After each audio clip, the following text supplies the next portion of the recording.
Good morning student, मैं पाल sir. आज हम लोग गतिमान आवेश तथा चुंबकीय क्षेत्र के अंतर्गत अध्ययन करेंगे। कॉपी में हेडिंग डालेंगे अपने निर्वात की चुंबकशीलता म्यू नॉट तथा निर्वात की विद्युतशीलता एप्सिलॉन नॉट में संबंध क्या है। चलिए देखते हैं संबंध। हम जानते हैं कि म्यू जीरो अपान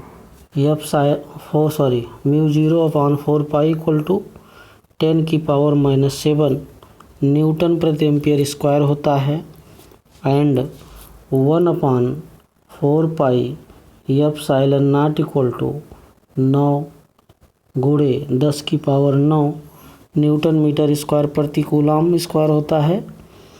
अभी ऊपर बताया गया mu zero upon 4 pi equal to 10⁻⁻7 newton प्रति एम्पियर स्क्वायर। दोनों को डिवाइड कर लीजिए तो mu zero upon 4 pi upon 1/4 pi epsilon nought, ये ऊपर जा कर के गुणा हो जाएगा।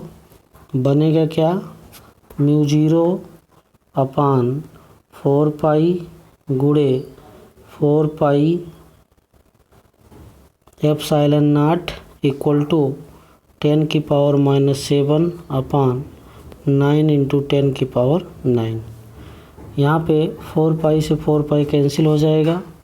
क्या मिलेगा, mu nought into epsilon not equal to 10⁻⁻7 नीचे लाएंगे तो 1/10⁻9 प्लस 7 और आगे ये हो जाएगा mu nought into epsilon not equal to 1/9 into 10⁻16 और 9 इंटू 10⁻16 को लिख सकते हैं 1/3 इंटू 10⁸ का होल स्क्वायर। और हम जानते हैं प्रकाश की चाल c इक्वल टू होता है 3 into 10⁸ metre per second. Square करेंगे तो हमको मिलेगा mu naught epsilon not equal to 1/c square. Or C square equal to 1/म्यू naught epsilon naught or C equal to 1/√म्यू नॉट इंटू एप्सिलॉन नॉट। इस प्रकार आपने देखा कि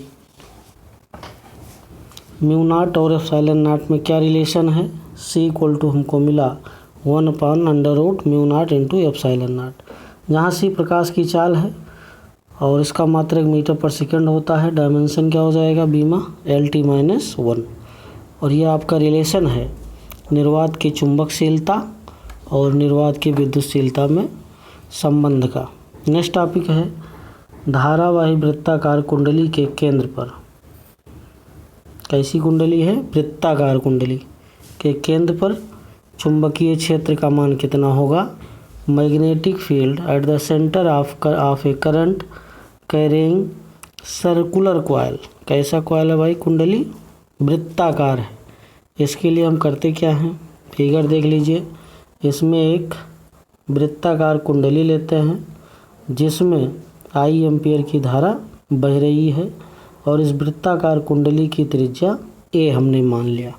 इसके केंद्र पर केंद्र O मान लेते हैं जिस पर हमको चुंबकीय क्षेत्र का मान ज्ञात करना है।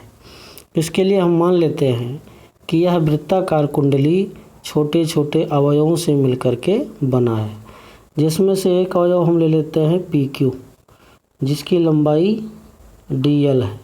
और जैसे ही अल्पांश लंबाई dl मिला हम बायो सेवर्ट का नियम अप्लाई कर सकते हैं। तो वही लिखा है, एक तार है a मीटर त्रिज्या जिसे वृत्ताकार कुंडली के रूप में मोड़ा गया है, जिसमें I एम्पियर की धारा बह रही है और इसके केंद्र पर हमको चुंबकीय क्षेत्र का मान ज्ञात करना है। इसके लिए हम इसकी परिधि को छोटे छोटे खंडों से मिलकर बना मान सकते हैं, जैसा फिगर में समझाया गया। इसमें हमने बताया कोई एक छोटा अवयव लेते हैं PQ जिसकी लंबाई क्या है, dl है। तो बायो सेवर्ट का नियम कहता है इस अल्पांश लंबाई के कारण उत्पन्न चुंबकीय क्षेत्र dV इक्वल टू होता है mu zero upon 4 pi I D L sine theta upon R square. ये बायो-सवार्ट का नियम है अल्पांश लंबाई के कारण। इसके आगे हम देखते हैं, चूंकि ये त्रिज्या ए जो है इस परिधि पर लंब होता है, इसलिए theta equal to 90 degree. Theta equal to ये 90 डिग्री रख देंगे। हम जानते हैं साइन 90 का मान 1 होता है, तो हमको मिलेगा D B equal to mu 0 upon 4 pi into I D L upon A square. आगे देखते हैं, इस प्रकार हमको अल्पांश अवयव के कारण चुंबकीय क्षेत्र मिला। हमको पूरे इस वृत्ताकार कुंडली के कारण चुंबकीय क्षेत्र निकालना है, तो इसका हम मान लेते हैं छोटे छोटे अवयवों के कारण बना हुआ है और एक अवयव पर चुंबकीय क्षेत्र डी बी मिला। इसी प्रकार दूसरे पर, इसी प्रकार तीसरे पर डी बी चुंबकीय क्षेत्र सब ऐड कर देंगे सिग्मा डी बी, तो हमको मिल जाएगा पूरे वृत्ताकार कुंडली के कारण चुंबकीय क्षेत्र का मान। तो आगे वही लिखा है, पूरी कुंडली के कारण चुंबकीय क्षेत्र sigma D B equal to हो जाएगा sigma mu nought upon 4 pi I D L upon A square. D B का हो जाएगा B, that is equal to mu 0 upon 4 pi into I upon A sigma D L. Sigma D L means हो जाएगा यल, और यल पूरी वृत्ताकार कुंडली की लंबाई है जो कि परिधि के बराबर होगा। परिधि होता है 2 पाई आर, त्रिज्या यहाँ ए लिया गया है तो यल बराबर 2 पाई ए हो जाएगा। तो वही लिखा है जहाँ यल बराबर 2 पाई ए, इसलिए B equal to mu 0 upon 4 pi I upon A square into 2 pi A. एक ए से एक ए कैंसिल कर दीजिए,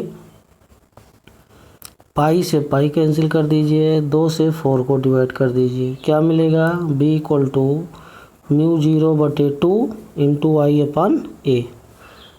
ये है पूरे वृत्ताकार कुंडली के कारण चुंबकीय क्षेत्र का मान होगा कुंडली के केंद्र पर। यदि इस कुंडली में फेरों की संख्या हम n मान लें, तब इसी में n से गुणा कर देंगे तो हमको मिल जाएगा फेरों की संख्या।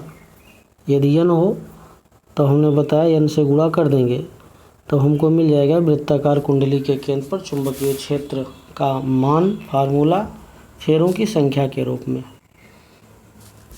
आगे कुछ इसमें विशेष कंडीशन है।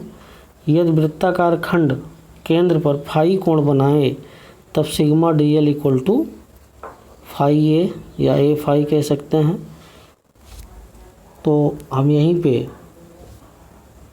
सिग्मा डी एल जहाँ है वहीं पे क्या रख देंगे? ए फाई। तो वही रखा गया है। आगे देखते हैं, सिग्मा डी एल बराबर ए फाई, ए से ए कैंसिल होगा, मिलेगा हमको आई फाई अपान ए। वृत्ताकार कुंडली के कारण केंद्र पर चुंबकीय क्षेत्र का मान।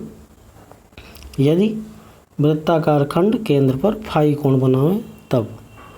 यदि 1/4 भाग हो वृत्ताकार कुंडली का, ये वृत्ताकार कुंडली आपका है, हमने बताया कि केंद्र पर यदि फाई कोण बनावे, फिर आपको बताएंगे यदि 1/4 पार्ट लिया जाए, ये पार्ट लिया जाए, फिर पूरा पार्ट लिया जाए और आधा पार्ट लिया जाए तब क्या होगा। तो आगे वही लिखा है कि यदि वृत्ताकार खंड वृत्त का 1/4 भाग हो तो फाई बराबर हम क्या लेते हैं? π/2। तो यहीं पे फाई इक्वल टू π/2 रख देंगे और हमको मिल जाएगा बी बराबर mu 0 upon 4 pi pi I upon 2a। इसी प्रकार यदि वृत्ताकार खंड आधा भाग लिया जाए तब फाई बराबर क्या रखेंगे? पाई। तो यहीं पे फाई इक्वल टू पाई रखेंगे तो हमको चुंबकीय क्षेत्र मिलेगा B equal to 1/2 into mu 0 I upon 2a। इस प्रकार हमने देखा वृत्ताकार कुंडली के केंद्र पर चुंबकीय क्षेत्र का मान, जिसमें वृत्ताकार कुंडली के केंद्र पर चुंबकीय क्षेत्र का मान b बराबर म्यू 0/2 I/a। ये याद रखिएगा और फेरों की संख्या के रूप में NI/a कर देंगे। b बराबर म्यू 0/2 इंटू NI/a। आगे हम लोग अगले क्लास में अध्ययन करेंगे। धन्यवाद।